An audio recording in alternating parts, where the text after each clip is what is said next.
You're all mine now. Jamal just left from Miami. That's not true. He asked me to meet you up for a business meeting. Take her. Let's go.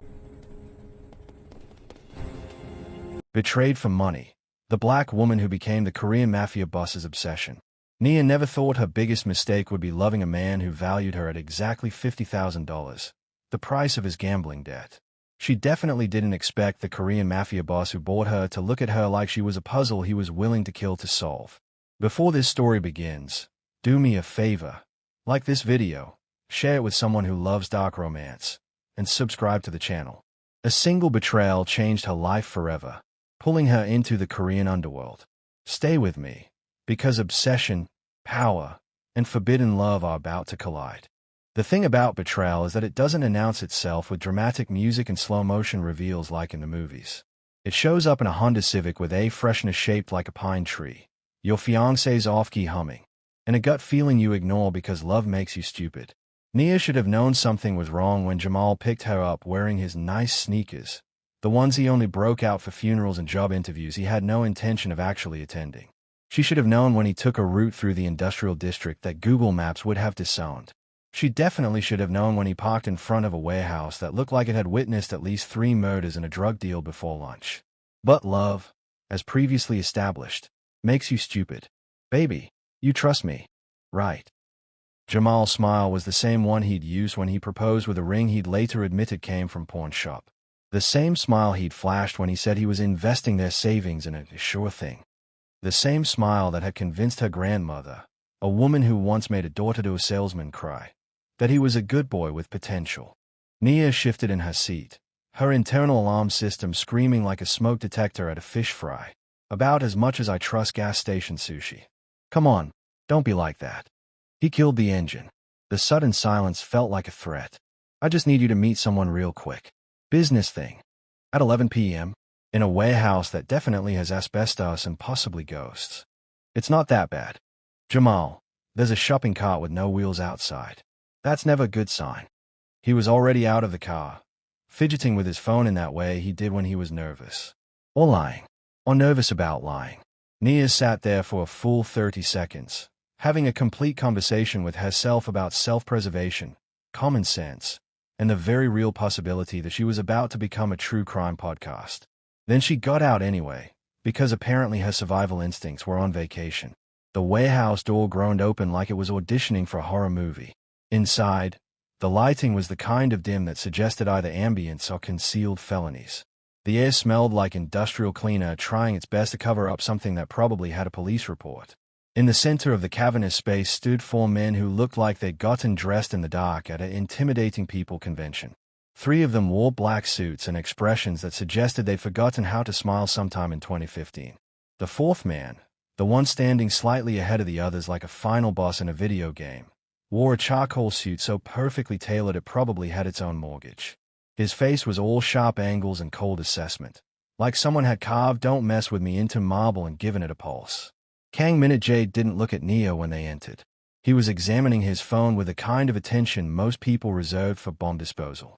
When he finally glanced up, his eyes were dark, unreadable, and absolutely terrifying in their complete lack of emotion. "You're late," he said to Jamal. His English was perfect, accent slight, tone suggesting that being late was possibly a capital offense. "Traffic. You know how it is." Jamal laughed nervously. Nobody else did. The silence that followed could have been weaponized. Nia's brain was doing math it didn't want to solve. Business meeting plus sketchy warehouse plus men who looked like they moonlighted as nightmares equaled a situation her grandmother would describe as not Christ-like. So, here she is. Jamal gestured to Nia like she was a prize behind door number 3. Just like we agreed. Top quality, no refunds. The sentence landed in Nia's consciousness like a brick through a window.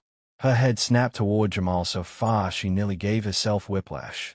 "Did you just describe me like a used car?" "Babe, please. Don't babe me, Judas."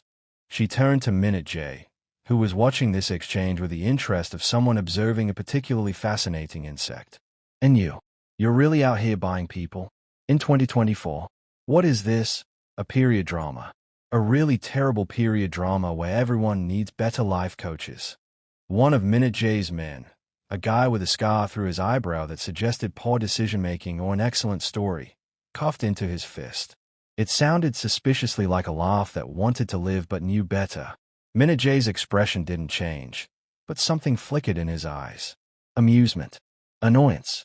Murderous intent. With a face that blank, it was anyone's guess. You were sold. I purchased a debt. There's a difference. Oh, fantastic. Nia threw her hands up. Semantic slavery. That makes it so much better. Do you also split hairs about kidnapping versus involuntary relocation?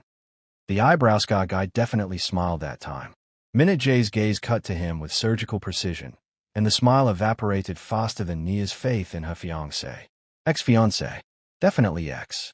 Jamal was inching toward the door with all the subtlety of a cartoon character tiptoeing away from danger. Look, Minajay sighed. We good, right? Debt paid. Clean slate. I'll just. You will stay. Minajay's voice didn't rise. It didn't need to. The temperature in the room dropped 10 degrees, and somewhere in the distance, Nia swore she heard ominous thunder even though they were indoors. She crossed her arms, partly from cold, partly from the overwhelming urge to strangle someone. Her heart was doing the Macarena in her chest, but she'd be damned if she'd show it. Growing up with 4 older brothers who treated every conversation like a WWE match and a grandmother who once stared down a repo man until he apologized had taught her one critical life skill. Never let them see you flinch. So what's the plan here? Mr. Korean Godfather. You gonna lock me in a tower? Make me count money? Teach me the ancient art of ominous standing? She looked him up and down. Because you've definitely mastered that one.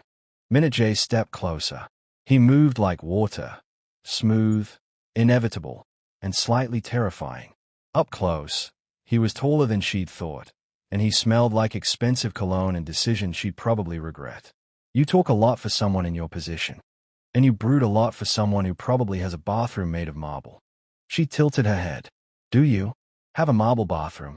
I've always wondered if villains actually live like that or if it's just in movies. His eyes narrowed. For a moment, Nia wondered if she'd finally crossed a line that ended with her becoming part of the warehouse's sketchy history. Then, impossibly, the corner of his mouth twitched. It wasn't quite a smile, more like the ghost of one, haunting his face for half a second before vanishing into whatever emotional void he kept his feelings in. Take her to the East Wing. 3rd floor. She is not to leave without permission. Permission? Nia's voice climbed an octave. I'm not a child. No, Minajay agreed, his gaze holding hers with uncomfortable intensity. You are collateral. I'm a person. The East Wing turned out to be part of a compound that made Nia question everything she thought she knew about criminal organizations. She'd expected dark rooms, maybe some tasteful torture equipment, possibly a rat or two for ambience. Instead, she got marble floors. She'd been right about the marble, crown molding, an artwork that looked like it belonged in a museum or dentist's office trying too hard to seem cultured. The SUV ride from the warehouse had been silent except for the soft hum of the engine and Nia's internal screaming. Minajay had sat across from her, doing that thing where he looked out the window dramatically like he was in a music video about existential dread. Eyebrow scar guy, whose name she'd learned was Jinwoo after he'd introduced himself with all the enthusiasm of someone reading terms and conditions, drove with the focus of a man who'd seen some things and preferred not to see them again. Now she stood in a bedroom that was bigger than her entire apartment, staring at a bed that could comfortably sleep a family of 4 and possibly their dog. The walls were cream-colored, the furniture was dark with that screamed expensive, and there was a window with bars so decorative she almost didn't notice they were, in fact, bars. You'll stay here, Jinwoo said from the doorway. His English was heavily accented but clear, like he'd learned it from action movies and board meetings. Don't try to leave. Guards are everywhere. What? No welcome basket. No little chocolates on the pillow. Nia sat on the bed. It was, annoyingly, the most comfortable thing she'd ever experienced. This is terrible hospitality. I'd like to speak to the manager. Jinwoo's mouth twitched. Boss said you were funny. He said that. He said you talk too much. I translated to funny. Tell him I said he broods too much. Feel free to translate that however you want. Jinwoo actually smiled, which transformed his scary face into something almost human. Bathroom is there. Clothes in the closet. Someone will bring food. Don't do anything stupid. Define stupid. Anything that makes me do paperwork. He closed the door. Nia heard the distinct click of a lock. She sat there for a full minute, processing. Then she got up and started searching the room like she was on a treasure hunt. Except the treasure was any possible way to escape or at least understand what fresh hell I've landed in. The closet was full of clothes in her size, which was either impressive preparation or deeply disturbing. Probably both. The bathroom had toiletries still in their packaging, towels so fluffy they looked like clouds had a baby, and a bathtub big enough to host a small party. The window bars were, as suspected, decorative but functional. She could probably fit through them if she were made of liquid and hope. She was examining the door lock when someone knocked. 3 sharp raps. Very official. "It's open," she called, then remembered it wasn't.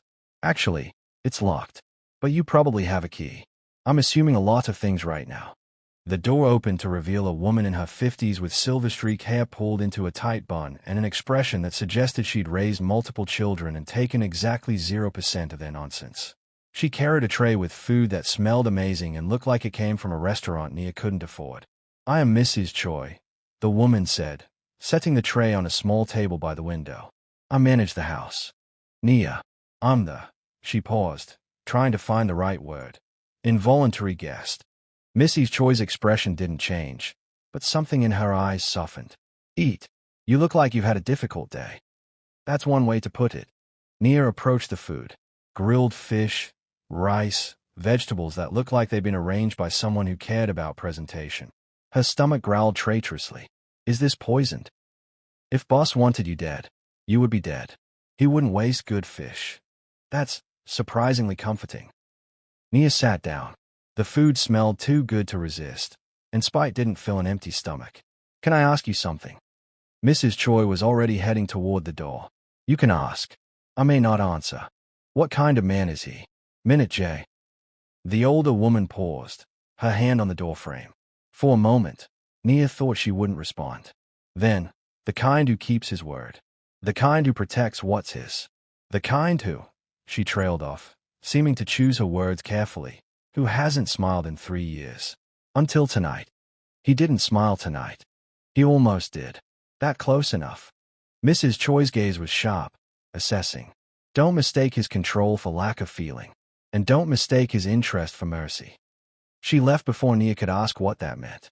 The food was delicious, which made Nia irrationally angry. She didn't want to enjoy anything about this situation. She wanted to hate every second, plot her revenge, maybe throw the plate against the wall in a dramatic display of defiance. Instead, she ate every bite and felt guilty about it. She was examining the bookshelf, because of course there was a bookshelf, stocked with books in Korean and English ranging from classics to what looked suspiciously like romance novels, when the door opened again without knocking. Minute J stood in the doorway, somehow looking even more intimidating in the soft bedroom lighting. He'd removed his suit jacket, and his white shirt was rolled up to his forearms, revealing surprisingly human arms with surprisingly human hands. Nia had half expected him to be carved from ice all the way through. "You're settling in," he observed. It wasn't a question. "I'm imprisoned in a very nice room. There's a difference."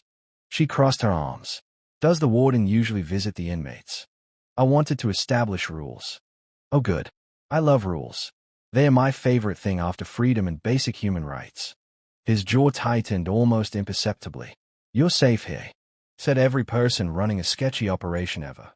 "You're safe," he repeated, slower, like he was explaining something important to someone hard of hearing, "as long as you follow 3 rules. 1. You don't leave the compound without permission. 2. You don't contact anyone outside. 3. You don't interfere with business. And if I break these rules, don't." The single word carried enough weight to crush a car. Nia felt her defiance waver, then steadied it out of pure stubbornness. "What happens to Jamal?" "That's not your concern. He sold me. I think that makes it my concern." Minute J stepped into the room, and suddenly the spacious bedroom felt much smaller. "Would you like him dead?" The question was so casual, so completely devoid of emotion, that it took Nia a moment to process. "What? No. I mean, I'm furious with him. But then what would you like?" She blinked. "I'd like to go home." "Not possible." "Next request. I'd like to understand what's happening." Your ex-fiancé gambled money he didn't have, lost it to people he shouldn't have crossed, offered you his guarantee for more credit. Lost that too. I bought his debt. You're collateral until it's paid. Can I pay it? Do you have $50,000? If I did, I wouldn't be in this situation. Then no. Nia sank onto the bed, suddenly exhausted. The adrenaline that had been keeping her upright and combative was draining away, leaving behind the crushing reality of her situation. So I'm just stuck here. For how long? Until the debt is resolved. How does a debt like that get resolved? Minute J was quiet for a moment, and when he spoke, his voice was different. Softer, maybe, or just less sharp. That depends on many things, most of which you don't need to worry about. Hard to not worry when I'm literally collateral in a mafia transaction. I prefer organization. I prefer freedom, but we don't all get what we want. Something that might have been amusement crossed his face. He moved to the window, looking out at grounds Nia couldn't fully see in the darkness. You're angry. A+ observation skills. Do they teach that in Crime Boss School? You should be afraid. Oh, I am. Terror and rage are having a party in my chest right now. But I learned a long time ago that being afraid doesn't help unless you do something with it. She stood up, moving closer but maintaining a careful distance. So here's what I'm going to do with my fear. I'm going to learn everything about this place. Every hallway, every phase, every routine. I'm going to figure out how things work here. And then I'm going to find a way out. Minute J turned to face her fully. In the soft light, his features were less harsh, but no less intense. And you're telling me this because you should know what you're dealing with. I'm not going to cry and beg and make this easy for you. I'm not going to be a quiet, obedient prisoner. I'm going to be a problem. You already are. Then I'm going to be a bigger one. They stood there, locked in a staring contest that felt less like a confrontation and more like a conversation in a language Nia didn't fully speak. His eyes were dark, unreadable, but there was something in them. Calculation, maybe respect, possibly the dawning realization that he'd purchased a headache in human form. Get some rest, he finally said, moving toward the door. Tomorrow, we'll discuss your role here. My role? I thought I was just collateral. He paused in the doorway, his back to her. Collateral that talks, thinks, and, apparently, plans escape attempts. That makes you more complicated than most collateral. He glanced back over his shoulder. And complications, Miss Jenkins, can be either useful or dangerous. I suggest you figure out which one you want to be. The door closed behind him with a soft click. The lock engaged with a sound that felt like punctuation on the strangest day of Nia's life.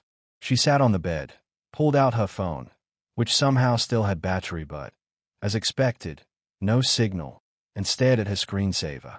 It was a photo from 3 months ago. Her and Jamal at her birthday dinner, his arm around her shoulders, both of them smiling like they had a future that didn't include warehouses and debts and Korean mafia bosses with marble bathrooms. She deleted the photo. Then she opened her notes app and started writing everything she'd observed. Names, faces, the route from the warehouse to here, the layout of this room, the number of guards she'd seen. If she was going to be stuck here, she was going to be stuck here on her terms. And if Minute J thought she was complicated now, he hadn't seen anything yet.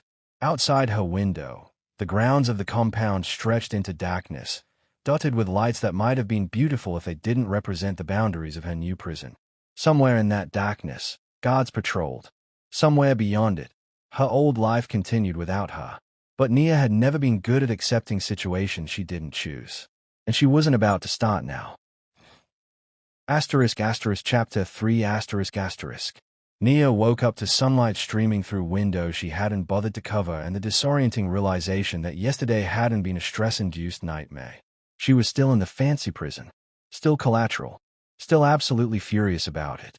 Someone had left a tray of breakfast outside her door while she slept, which was either thoughtful or creepy surveillance. The coffee was perfect, which made her even angrier. She didn't want her captor to have good taste in coffee. She wanted him to have terrible coffee and persistent hiccups, and maybe a mild case of constantly stepping on loose Legos. She was halfway through a croissant that tasted like it had been baked by someone who actually loved their job when Jinwoo appeared at her door, which she'd left propped open with a shoe in a small act of defiance. "Boss wants to see you," he announced. "Tell boss I'm busy." "Doing what?" planning his downfall. It's very time-consuming. Lots of charts. Jinwoo's scar crinkled when he tried not to smile. He said you'd say something like that. Come. Now.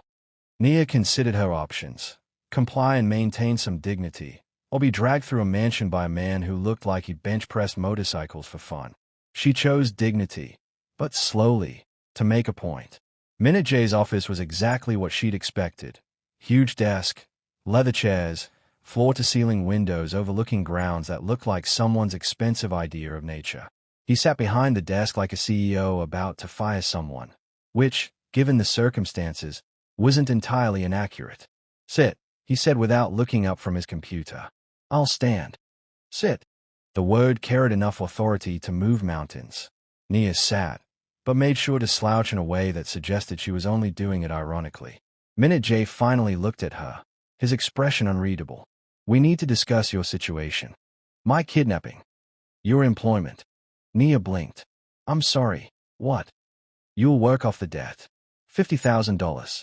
Standard rate, considering room and board. You want me to work for you? You have skills. We'll use them. My skills include customer service, sarcasm, and knowing all the words to Beyoncé's Lemonade. I don't think any of those are useful to organized crime. You have a degree in business management. You speak 3 languages. You worked as an executive assistant for 5 years. He said this while looking at a file on his desk that was apparently about her, which was not at all disturbing. You're organized, quick thinking, and, based on last night, impossible to intimidate. You did a background check. I always research my investments. I'm not an investment. I'm a person you're holding against my will. You're both. He closed the file. Mrs. Choi needs an assistant. The household accounts are a mess. You'll help organize them, manage schedules, coordinate with vendors. Normal administrative work. Nia laughed. It came out slightly unhinged. Normal. Nothing about this is normal. You can't just. The alternative, Minute J interrupted, his voice dropping to that dangerous quiet that was somehow worse than yelling, is you sit in that room for however long it takes to resolve this debt. No purpose, no freedom, no control. Or you work, you stay busy, you make yourself useful, and you have some agency in your situation. He leaned back in his chair. Your choice. It wasn't really a choice, and they both knew it. But the illusion of choice was something, and Nia was practical enough to take what she could get. What's the rate? She asked. $20 an hour. 40 hours a week. Nia did the math. At that rate, working off $50,000 would take roughly 2 years. 2 years of her life. Working for a man who'd purchased her like a used car. That's minimum wage in some states. Room and board are included. And you're not exactly in a position to negotiate. Everything's negotiable. That's literally rule 1 of business. Something flickered in his eyes. Fine. 25 an hour. Final offer. It was still going to take forever, but it was something. A timeline, however depressing. I want Sundays off. Done. And access to books. Real books, not just whatever's in that room. The library is on the 2nd floor. Jinwoo will show you. And I want to know what you actually do. Not vague crime stuff. Actual details. Minute J was quiet for a long moment. Why? Because if I'm going to be stuck here, I want to understand who I'm stuck with. You know everything about me. She gestured to the file. And I know nothing about you except you wear expensive suits and probably crush dreams as a hobby. I don't crush dreams, he said seriously. I crush competition. That's not as reassuring as you think it is. He stood, buttoning his suit jacket in one smooth motion. Walk with me. They walked through hallways that could have been in a luxury hotel, past rooms Nia glimpsed but didn't fully see, down stairs that spiraled elegantly to a lower level. Guards nodded at Minute J as they passed. Mrs. Choi appeared briefly with a question about dinner that night, gave Nia an appraising look, and disappeared again. They ended up in a room that looked like a combination between a library and a war room. Maps on the walls, newspapers in different languages, computer screens showing what looked like stock tickers and shipping routes. It was organized chaos, and despite everything, Nia felt a small thrill of recognition. This was planning, strategy, things she understood. My organization, Minute J began, gesturing to the maps, handles imports and exports. Legitimate businesses with less legitimate connections. We move things people need moved. We protect people who need protection. We solve problems other people can't solve. That's very vague and ominous. That's intentional. He pointed to a shipping route on one of the maps. We don't deal drugs. We don't traffic people. We don't harm civilians unless they harm us first. That's a very specific set of moral lines for a criminal organization. Everyone has lines. Mine just happen to be enforced with more violence than most. Nia studied the maps, the routes, the subtle way everything connected. It was impressive, in a terrifying sort of way. And the people who owe you money, like Jamal. Gambling debts are complicated. Your ex-fiancé borrowed from people who borrowed from me. When they couldn't collect, the debt became mine. He looked at her directly. I don't break people's legs or threaten families. I find alternative collateral. Like girlfriends. Like assets of equivalent value. I'm not an asset. According to your ex-fiancé's signed agreement, you are. He pulled out a paper from a desk drawer and handed it to her. Nia read it, her hands shaking. There, in Jamal's handwriting, was her name, her address, her social security number, all of it signed over as guarantee for a debt he never intended to pay. The betrayal was one thing. Seeing it in writing was another. He signed me away, she whispered. He did. Like I was nothing. He's an idiot. Minute J took the paper back. Which is why he's currently working off his debt in one of our warehouses, loading trucks for minimum wage until he pays back what he stole. Nia looked up sharply. You didn't kill him. I told you. I keep my word. He lives. He works. He pays. Same as you. He paused, though I'm starting to think I got the better end of this particular deal. Before Nia could process that statement, the door burst open. A woman with platinum blonde hair and a smile that promised violence strode in like she owned the place. She was beautiful in the way a knife was beautiful, elegant, sharp, and absolutely capable of damage. Minute J. She purred in accented English. I heard you have something new. I wanted to see for myself. Minute J's entire demeanor changed. Wade been almost relaxed. Relatively speaking, he was now rigid, alert. Park Ji-yun, you're not welcome here. And yet, here I am. Ji-yun's gaze slid to Nia, assessing. Is this her? The American girl? The one you bought like a pet? Leave. Now. I'm just curious. What's so special about this one that you break your own rules? No collateral. No civilians. Isn't that what you always said? She circled Nia like a shark. What makes you worth $50,000? I wonder. Nia had had enough of people talking about her like she wasn't in the room. What makes you think you can walk in here like you own the place when you clearly don't? Ji-yun's smile widened. Oh, she has teeth. How delightful. Ji-yun, Minute J's voice was ice. Leave, or I'll make you leave. Always so dramatic. But she moved toward the door, her movements liquid and threatening. Enjoy your new toy, Minute J. But remember, everything you care about can be taken away. She left, but the threat lingered in the air like smoke. Nia asked into the silence. Was that a problem? That's not an answer. Minute J ran a hand through his hair, the first sign of stress she'd seen from him. Park Ji-yun runs a rival organization. We have an understanding. She doesn't interfere with my operations. I don't interfere with hers. But she's been testing boundaries lately. And I'm a boundary. You're a complication she'll try to exploit. He looked at her, and for the first time, she saw something like concern in his eyes. Which means you stay close. You don't go anywhere without guards. You don't talk to anyone I haven't cleared. Understand? Because she'll try to hurt me to hurt you. Yes. But I'm just collateral. Why would she care? Minute J didn't answer, just looked at her with an expression she couldn't quite read. Then he turned away, the moment broken. Mrs. Choi is waiting for you in the East Wing. She'll explain your duties. It was a dismissal. Nia should have left. Instead, she asked, why didn't you just take the money from Jamal? Why take me? He was quiet so long she thought he wouldn't answer. Then, because $50,000 is easy to replace. A person willing to stand up to me in a warehouse full of armed men. He glanced back at her. That's rarer than you think. Before she could respond, Jinwoo appeared to escort her out. As they walked back through the halls, Nia's mind was racing. She was a complication, a rare thing, something Ji-yun might try to exploit, which meant, somehow, In the span of 24 hours, she'd gone from collateral to something else entirely. She just wasn't sure if that was better or worse. Working for Mrs. Choi turned out to be less organized the household, and more witness the organized chaos of running a criminal empire's domestic operations while pretending everything is normal. Nia spent her first week learning that the vendors they coordinated with included everyone from legitimate grocery suppliers to men who delivered unmarked packages at 3 a.m. and didn't make eye contact. She also learned that Mrs. Choi had approximately zero patience for nonsense, ran the household with military precision, and made the best Kim Kai jjigae Nia had ever tasted. The accounts are a disaster, Nia said on her fourth day, staring at spreadsheets that looked like someone had organized them using a dartboard and wishful thinking. Who was doing these before? Bus's cousin. He's better with guns than numbers. Mrs. Choi didn't look up from chopping vegetables with the kind of knife skills that suggested a past Nia probably shouldn't ask about. Fix it. It's going to take weeks to untangle this mess.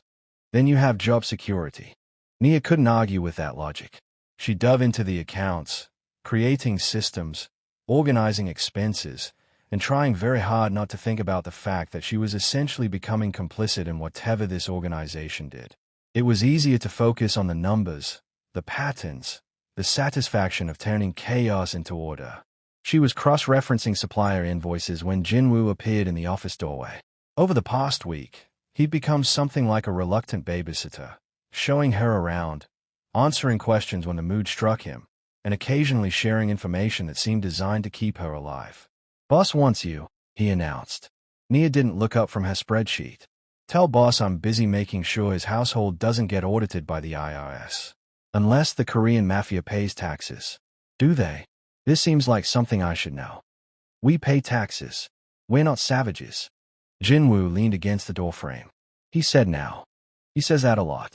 Has he considered asking nicely? That was him asking nicely. Nia sighed and saved her work. Over the past week, she'd been summoned to Minute J's office approximately 8 times for reasons ranging from explain this expense to sit here while I make threatening phone calls in Korean, to what appeared to be him just checking if she was still alive and appropriately miserable. Today, when she entered his office, he wasn't alone. A man in his 60s sat across from Minute J's desk, looking like someone had carved disappointed father figure into human form. His suit was expensive but understated, his gray hair perfectly styled, his expression suggesting he'd seen everything and approved of none of it. "This is her?" the man asked in Korean. Nia had been picking up bits of the language from Mrs. Choi, but her understanding was still limited to food, basic commands, and creative insults. "This is her," Minute J confirmed in English, which Nia appreciated. "Miss Jenkins, this is Mr. Park. He oversees our financial operations. No relation to the scary blonde lady, I hope?" Nia asked. Mr. Park's eyebrows rose. "You've met Ji-yeon." "Met is a strong word." She burst in here, circled me like a predator, made vague threats, and left. It was a whole thing. She has a flair for drama. Mr. Park studied Nia with sharp eyes. "Minute J tells me you've reorganized the household accounts in 4 days. They were a mess. It was personally offensive to my sense of order. He also tells me you found 3 duplicate vendor payments and a catering invoice that was definitely money laundering." Nia shifted uncomfortably. "I mean, nobody orders that much shrimp." It was suspicious. "The catering company was a front for one of our competitors. You caught something my team missed." Mr. Park smiled. It wasn't entirely friendly. "Interesting." Minute J was watching this exchange with his usual unreadable expression, but something in his posture suggested this meeting was important. "Mr. Park thinks you're wasted on household accounts." "I think," Mr. Park corrected, "that someone with your eye for detail might be useful in other areas. If you're interested." "Define other areas and interested."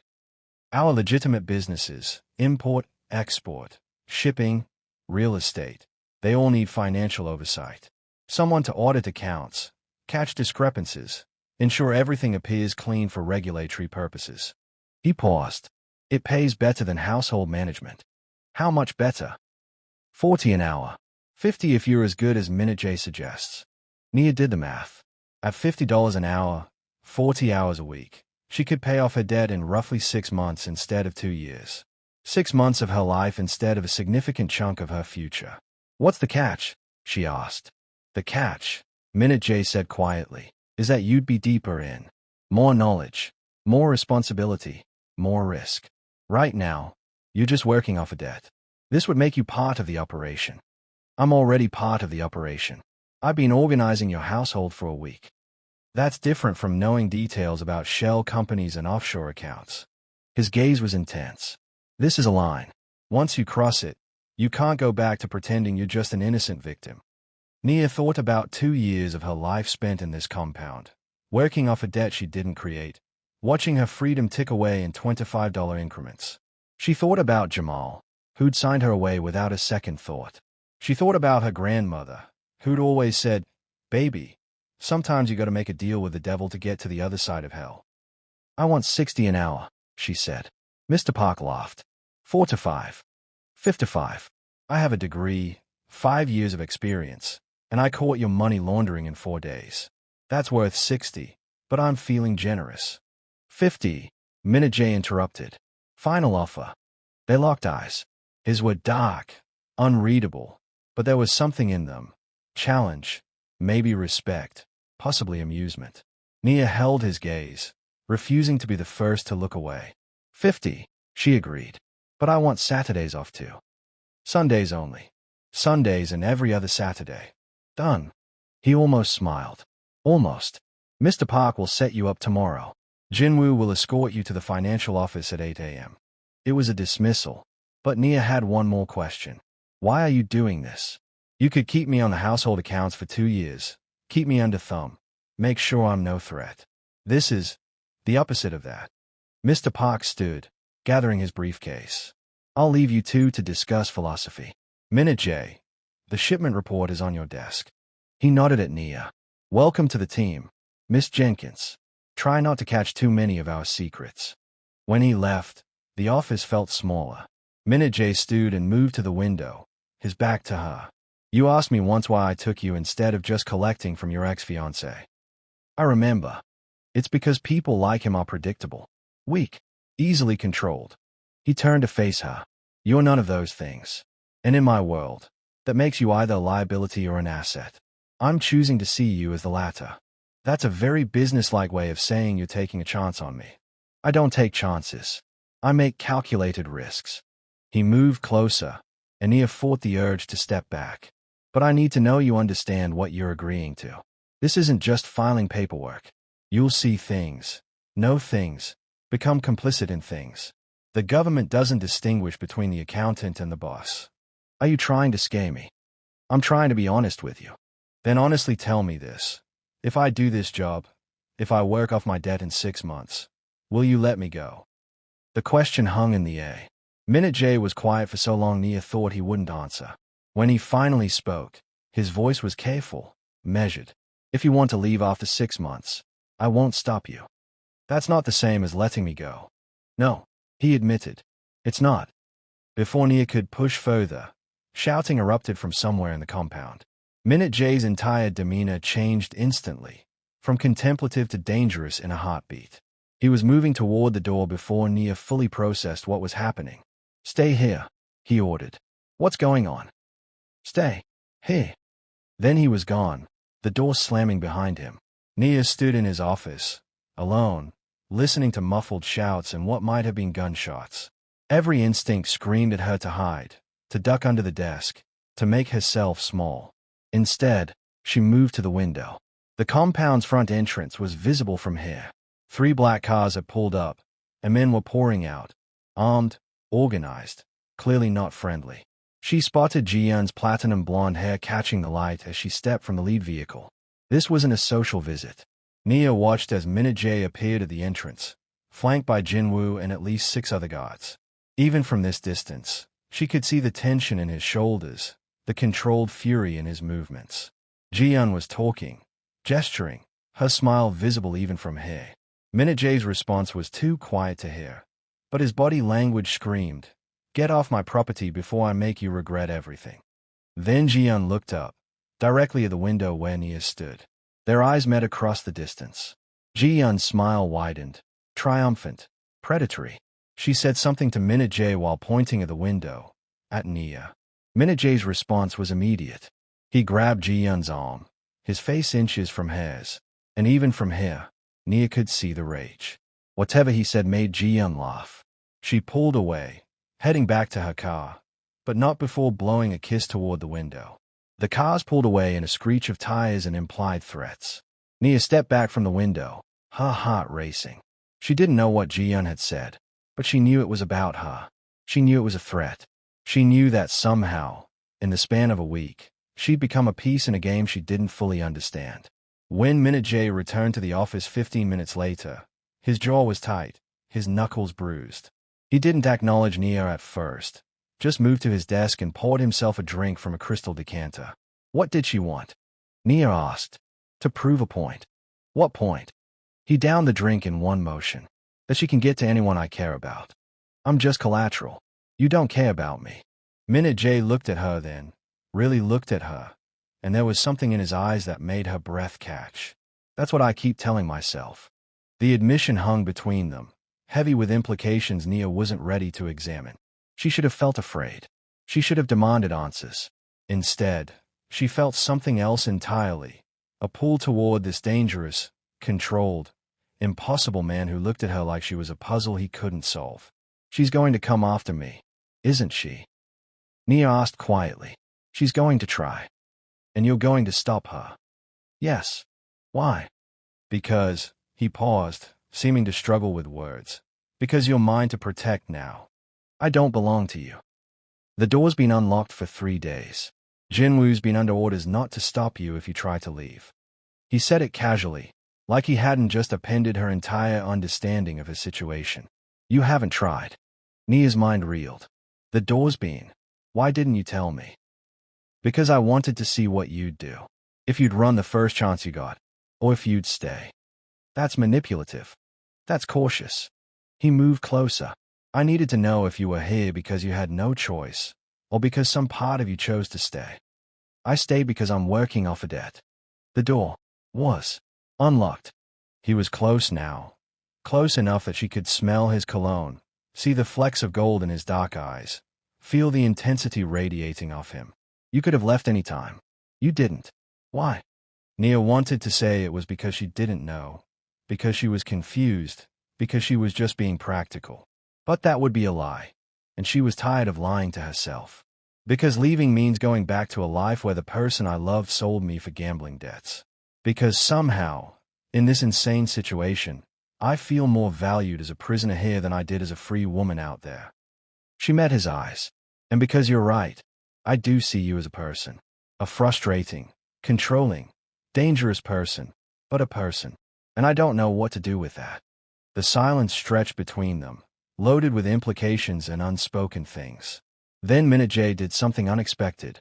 He smiled. Actually smiled, genuine and warm, and transforming his entire face into something almost gentle.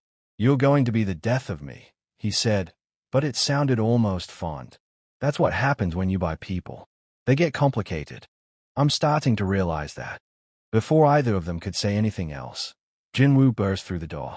Boss, we have a problem. The moment shattered. Minute J's expression went cold again. Professional. What kind of problem? The kind where someone who agrees with Ji-yeon is typing hateful comments in the online forums about our organization.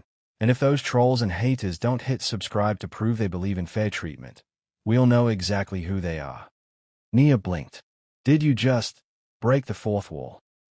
Jinwoo looked confused. What wall? Boss, seriously, we need you in the security room. Someone breached the east perimeter. Minute J was already moving. He paused at the door, looking back at Nia. Stay here. Or don't. The door's unlocked. Your choice. He left, and Nia was alone in his office with a glass of expensive whiskey and a choice that wasn't really a choice at all. She could leave. Run back to her old life. Pretend this never happened. Rebuild from the wreckage Jamal had left behind. Or she could stay in this dangerous, complicated situation with a man who looked at her like she was worth more than $50,000, in a world where she was valuable enough to protect, in a prison that had somehow become less confining than her old freedom. The smart choice was obvious. The choice she actually made was anything but. Nia set down her glass and headed toward the security room. Because if she was going to be leverage in a mafia war, She was going to do it with her eyes open and her survival instincts sharp. And maybe, just maybe, she'd figure out why staying felt less like giving up and more like finally choosing something for herself. Even if that something was absolutely, certifiably insane. His security room was controlled chaos. Multiple monitors showed different angles of the compound's east perimeter, where someone had indeed breached the fence. Guards were mobilizing, voices crackling over radios in rapid Korean and English. Minute J stood at the center of it all, issuing commands with the calm efficiency of someone who'd done this too many times to panic. He didn't look surprised when Nia walked in. Didn't tell her to leave either. Just glanced at her once, something flickering in his eyes. Approval, maybe, or resignation to the fact that she was exactly as stubborn as he'd assessed, and returned his attention to the screens. South camera. Zoom in, he ordered. A tech complied, and the image sharpened to show a figure in black scaling the fence with practiced ease. Single infiltrator. Professional. Ji-Yun's. Jinwoo asked. Too obvious. She just made a show of force. This is someone else. Minute J's jaw tightened. Someone who knows her little display would distract us. On the monitor, the infiltrator dropped to the ground inside the compound and moved with purpose toward the main building. Toward them. Lock down the east wing, Minute J ordered. Route all civilians to the safe room. Jinwoo, take Miss Jenkins. No, Nia interrupted. Every head in the room turned to her. If this person is here because of me, and let's be honest, everything's been about me lately, then I should be somewhere you can see me. Not locked away where someone could grab me without you knowing. She has a point, Jinwoo admitted. Minute J looked like he wanted to argue, but practicality won. Stay behind me. Don't touch anything. And if I tell you to run, you run. Understood. Understood. The infiltrator reached the building. Cameras tracked them through hallways, past defensive positions, moving with the confidence of someone who knew the layout, which meant either exceptional intelligence gathering or inside information. They are heading for the financial office, one of the techs announced. Mr. Park's files, Minute J realized. They want our records. Or they want to make it look like they want records, Nia said slowly, her business analyst brain kicking in despite the adrenaline, while actually going for something else. Minute J looked at her sharply. Explain. If I wanted to grab someone and make it look like a different kind of theft, I'd create a diversion. Make you think it's about files or money when it's actually about. She stopped, ice flooding her veins. When it's actually about getting me somewhere isolated while everyone's focused on protecting the office. The realization hit Minute J at the same moment. His face went from controlled to lethal in a heartbeat. Jinwoo, full perimeter check. Now, this might be. Alarms shrieked. Red lights flashed. Every monitor went to static. West entrance breach, someone shouted over the chaos. Multiple hostiles, armed. The lights cut out. In the darkness, Nia felt Minute J's hand grab hers. Warm, solid, surprisingly gentle for someone so dangerous. Stay close. Emergency lighting kicked in, bathing everything in red. The security room door burst open and guards poured in, forming a protective circle. Jinwoo appeared at Minute J's other side, gun drawn. This is a coordinated attack, Minute J said, his voice cutting through the chaos with absolute authority. East infiltrator was a distraction. West breach is the real assault. They want chaos, confusion, and, he looked at Nia, they want her. Multiple buyers, maybe. Jinwoo suggested. If Ji-Yun spread word about the American girl who matters to you, then every rival with a grudge just got handed a weapon. Minute J's hand tightened on Nia's. We move. Now. Tunnel system, secondary location, full defensive protocol. They moved through hallways turned red and threatening, past windows showing muzzle flashes in the compound grounds, downstairs that seemed to descend into the earth itself. Nia's heart hammered, but Minute J's hand in hers was an anchor. Warm, real, refusing to let go. They reached a door disguised as a wine cellar wall. Jinwoo input a code and it swung open to reveal a tunnel, concrete, well-lit, stretching into darkness. Go, Minute J ordered his guards. Standard defensive retreat. Jinwoo, you on point. I'll take rear. Boss, you should be in the middle, protected. I'll take rear, Minute J repeated, his tone allowing no argument. Move. They moved. The tunnel was longer than Nia expected, sloping gently upward. Behind them, she could hear muffled explosions, shouts, the distant sound of what might have been gunfire. Minute J walked backward, gun drawn, watching their six with the focus of someone who'd done this before. How often do you have to evacuate through secret tunnels?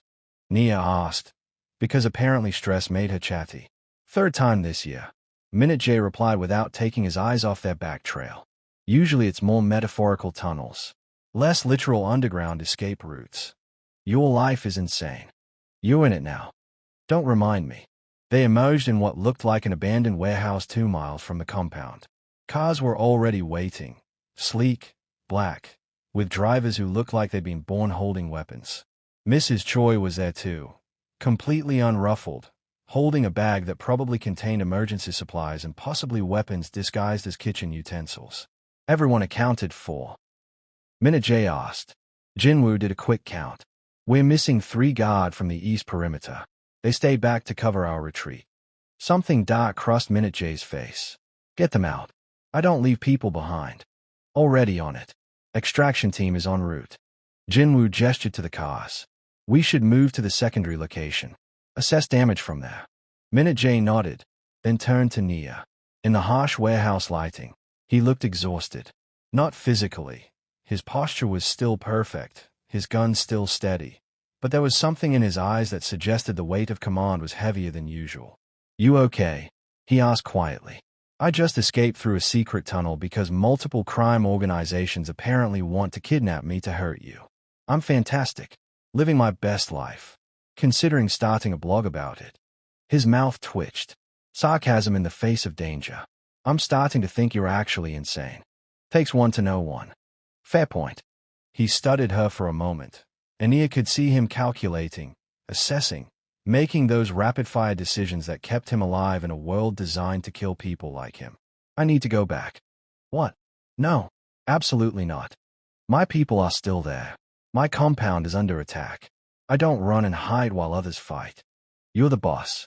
You're exactly the person who should run and hide. That's not how I lead. He looked at Jinwoo.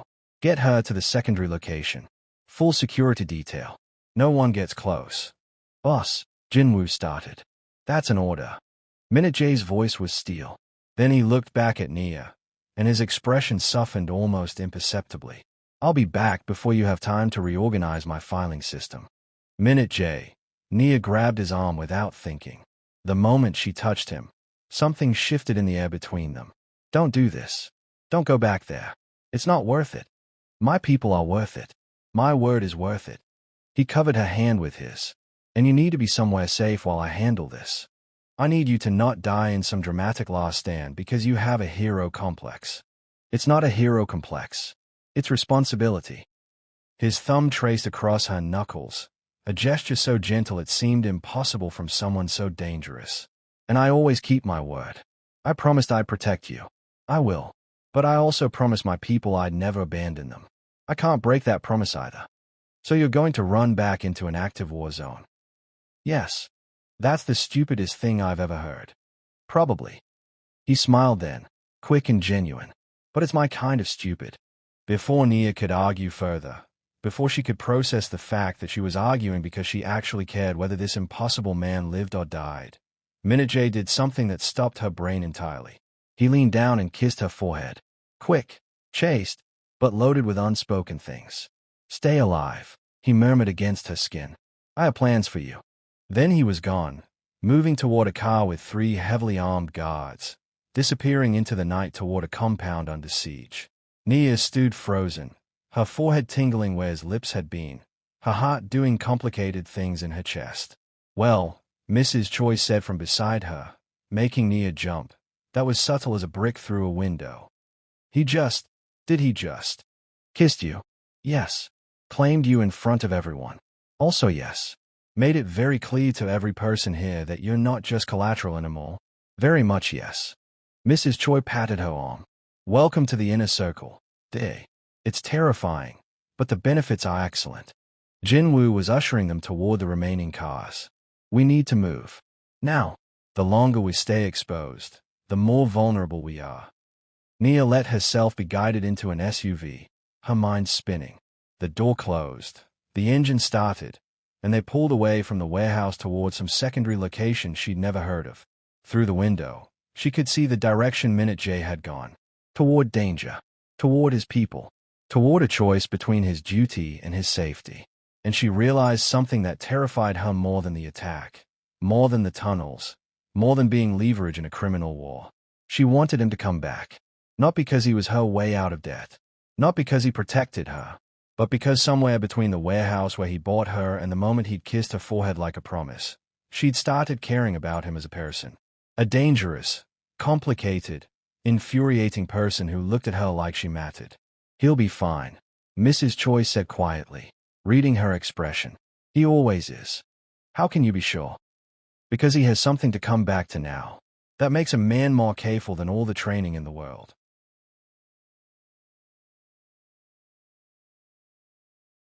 The secondary location was a penthouse apartment in the city, 30 floors of luxury and security systems that probably cost more than a small country's GDP. Nia was installed in a guest room with windows that didn't open and guards outside the door. For her protection, Jinwoo said. She didn't sleep. Just paced, checked her phone that still had no signal, paced more, and tried not to imagine all the ways Minute J could currently be dying. At 4 a.m., her door opened. She spun around, expecting Jinwoo or Mrs. Choi.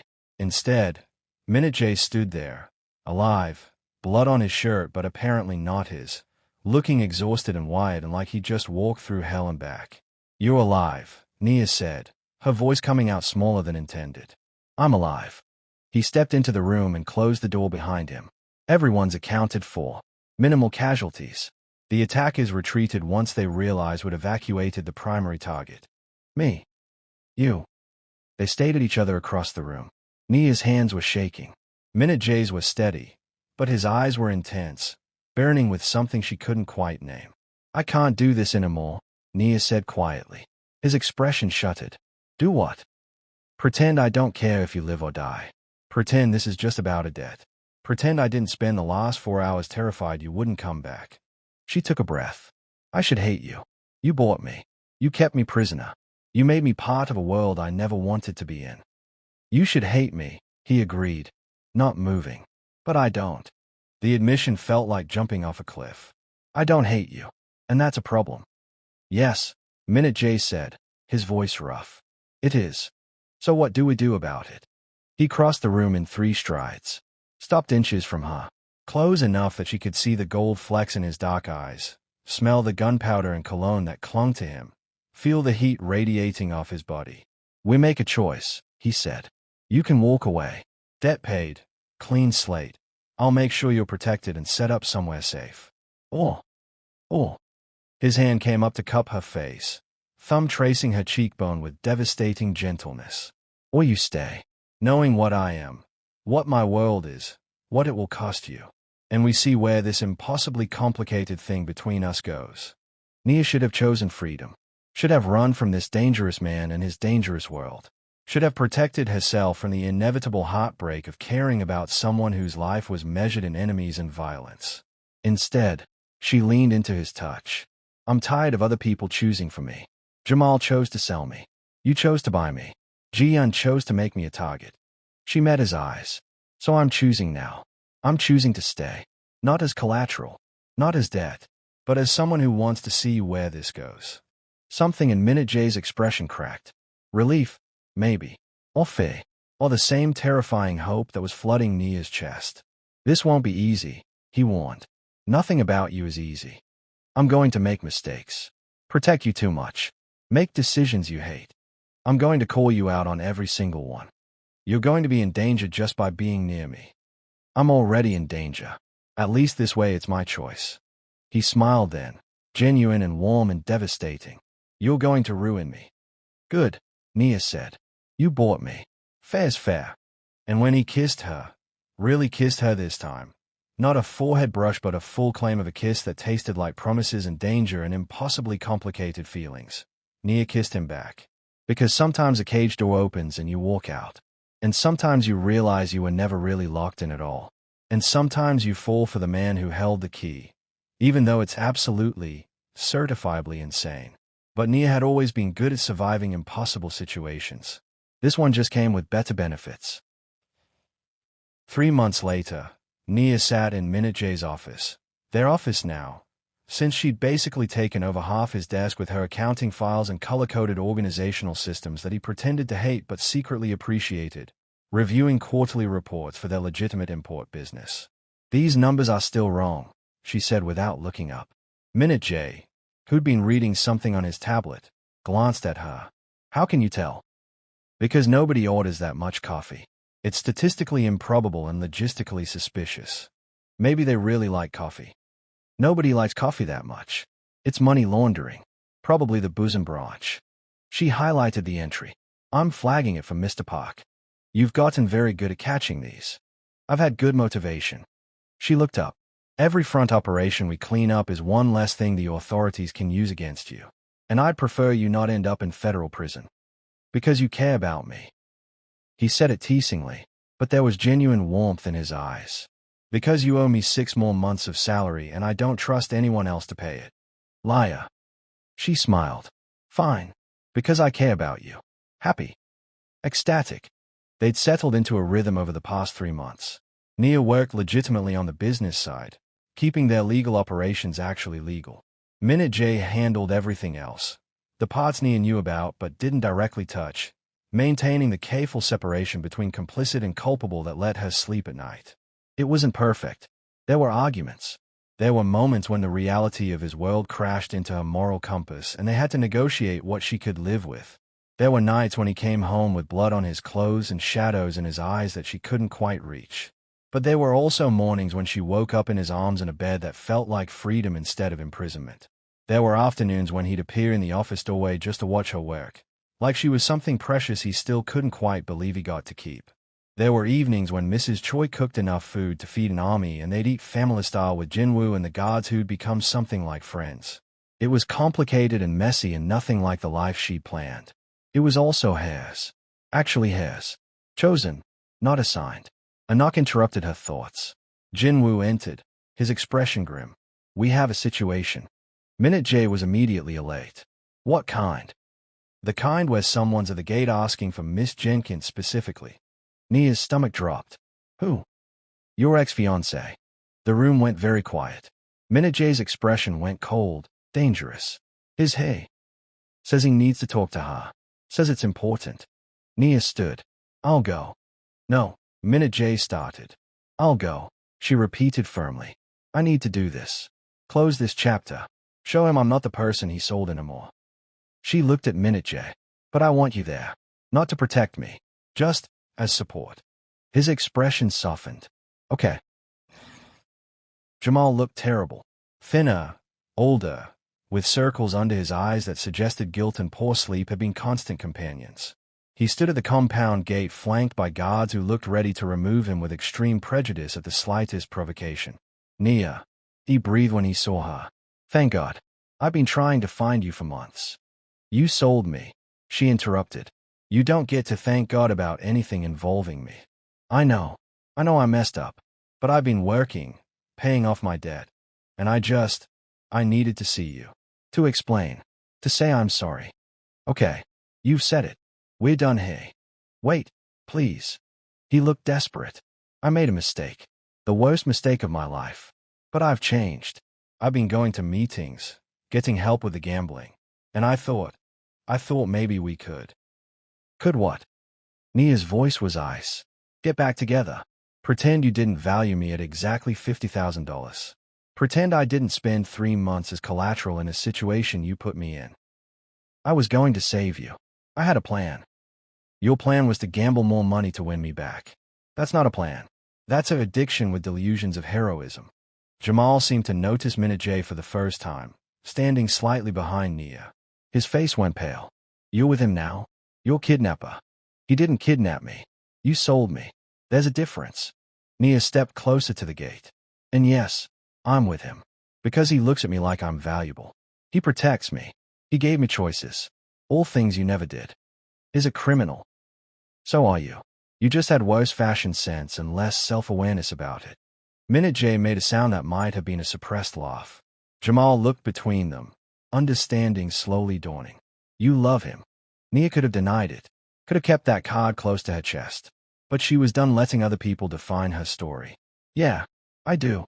Which is insane and complicated and probably going to end terribly. But it's my choice. My life. My insanity. I could report this. Go to the police. And tell them what? Minute J spoke for the first time, his voice quiet and absolutely lethal. That you sold your girlfriend to pay gambling debts. That you signed legal documents transferring collateral you didn't own. That you're in violation of approximately 15 federal laws. He stepped forward. Go to the police. I'll wait.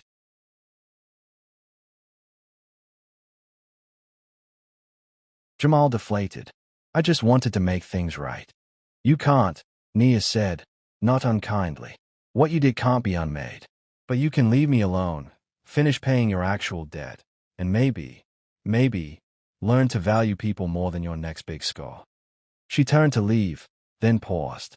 Oh, and Jamal, that text you sent asking if I was still mad about that thing. That thing was my life, my dignity, my trust. So yeah, still mad. Gonna be mad forever. But it's not my problem anymore. She walked away, Minute J at her side, leaving Jamal at the gate looking small and lost. When they were back inside, out of earshot, Nia let out a breath she didn't know she'd been holding. That felt good. You were magnificent. Minute J pulled her close. Remind me never to get on your bad side. Too late. I've seen your filing system. You're permanently on my bad side. He kissed the top of her head. I love you too, by the way. Since you said it to him first. I didn't say it to him. I said I love you in general. There's a difference. Is there? She pulled back to look at him. Say it properly. I love you, Nia Jenkins. You're annoying, stubborn, impossible to intimidate, and you've completely ruined my carefully controlled life. He smiled. You're also the best thing that's ever happened to me, even though the circumstances were absolutely terrible. That's the most romantic crime boss declaration I've ever heard. It's probably the only crime boss declaration you've ever heard. Details. He kissed her then, in the hallway of a compound that used to be a prison and was now somehow home, surrounded by guards who politely pretended not to notice. And Nia kissed him back, thinking about warehouses and debts and the strange path that had led her here, about betrayal that had somehow led to belonging, about being sold and somehow finding something worth more than she'd ever been valued at. Life was funny like that, terrifying and dangerous and absolutely insane, but also hers. Finally, completely, impossibly hers. Epilogue 6 months later, Nia stood in front of a mirror in a dress that cost more than her old apartment's yearly rent. Mrs. Choi was fussing with the hem. Jinwoo was awkwardly holding flowers like he'd been threatened into it. And somewhere downstairs, a small gathering of Minute J's most trusted people waited. I can't believe I'm doing this, Nia muttered. Marrying a crime boss. Yes, it's unconventional. Mrs. Choi stood, satisfied with her alterations. But you've never been conventional. I meant having a wedding in a compound where I used to be a prisoner. Romantic full circle, Jinwoo offered. Very poetic. You've been reading too many of those romance novels from the library. He didn't deny it. When Nia walked downstairs, Minute J was waiting. He wore a suit that probably cost more than a small car, but she'd gotten used to that. What she'd never get used to was the way he looked at her, like she was the solution to an equation he'd spent his whole life trying to solve. The ceremony was small, intimate, probably not entirely legal given that half the guests were technically criminals. But it was theirs. When Minute J slipped the ring onto her finger, a ring she'd picked out herself because he'd learned that she made her own choices now, he whispered, "No more debt. No more collateral. Just us." "Just us," she agreed. "And your illegal empire. And the constant threat of rival organizations. And the—" He kissed her to shut her up. It worked. Later, at the reception, someone asked how they met. Nia and Minute J exchanged glances. "Craigslist," Nia said. "Business transaction," Minute J said at the same time. Jinwoo, slightly drunk on expensive champagne, added, "He bought her in a warehouse." It was super romantic. Everyone laughed, thinking it was a joke. It wasn't, but it was theirs. And in the end, that was all that mattered. Nia had been betrayed for money, sold for a debt, and turned into a mafia boss's obsession. But somehow, impossibly, she'd also found something real. Love in a warehouse. Freedom in a cage. Home in the last place she expected. And if that wasn't the perfect ending to an absolutely insane story, Nia didn't know what was. **** The end ****.